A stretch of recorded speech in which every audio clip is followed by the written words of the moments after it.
ნარჩი, შაში, დარცსა და ფეხბურთში დღეს ბათუმში პარაოლიმპიური ტურნირი ჩატარდა. მასში ადგილობრივებთან ერთად ფოთის, ქუთაისის, გორის, ოზურგეთისა და ზუგდიდის 100-მდე შეზღუდული შესაძლებლობის მქონე პირმა მიიღო მონაწილეობა. მათ შორის 60 ბათუმელი იყო. ტურნირი მეორედ ტარდება.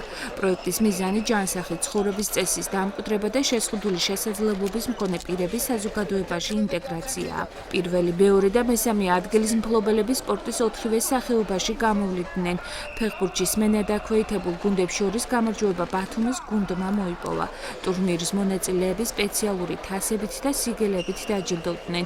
აღნიშნული ტურნირის ხელშეწყობის მიზნით ბათუმის სპორტულ-ახალგაზრდულ ცენტრსა და აჭარის პარაოლიმპიურ კომიტეტს შორის დღესვე ურთიერთთანამშრომლობის მემორანდუმიც გაფორმდა. ეროვნული კომიტეტი მიესალმება და მოხარულები ვართ ჩვენ, რომ ამ ტიპის ღონისძიება ტარდება დღეს ბათუმში, სადაც მონაწილეობას ღებულობენ ასევე სხვადასხვა დიდი ქალაქებიდან არიან ჩამოსულები სპორტის ხუთ სახეობაში. რა თქმა უნდა, ეს ხელშეუწყობს შიშიმ ახალგაზრდების ჩართულობას ფიზიკურ აქტივობებში და ეროვნული კომიტეტი მიესალმება ამგვარ ინიციატივას. სამწუხაროდ მსგავს ღონისძიებაში პირველად ღებულობ მონაწილეობას შარშანტი როდესაც ჩატარდა მე არ ვიყოფებოდი აქეთ, მე პარაოლიმპიურდოსანი ვარ და არ ვიყოფებოდი აქეთ.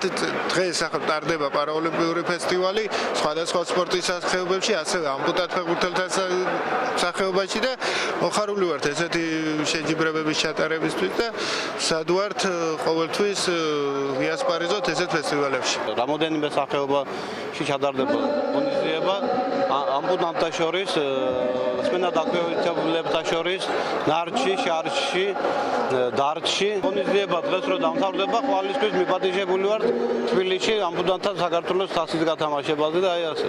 იქიდან მე ჩვენ მშვილდოსანს უწევს ასვლა ბაქოში საერთაშორისო